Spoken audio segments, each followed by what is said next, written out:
ദുരന്തമേഖലയിലെ ഉപഭോക്താക്കൾക്ക് 6 മാസം സൗജന്യ വൈദ്യുതി. നമസ്കാരം, കൊട്ടാരക്കര മീഡിയയിലേക്ക് സ്വാഗതം.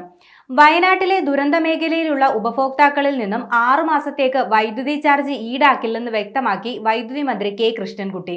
മേപ്പാടി പഞ്ചായത്തിലെ 10, 11, 12 വാർഡുകളിൽ ഉൾപ്പെടുന്ന KSEBിയുടെ Chooralmala exchange, Chooralmala tower, Mundakkai, KK Nair, Ambedkar colony, Attamala pump എന്നീ ട്രാൻസ്ഫോമറുകളിൽ ഉൾപ്പെടുന്ന ഉപഭോക്താക്കൾക്കാണ് അടുത്ത 6 മാസം സൗജന്യമായി വൈദ്യുതി വിതരണം ചെയ്യുക.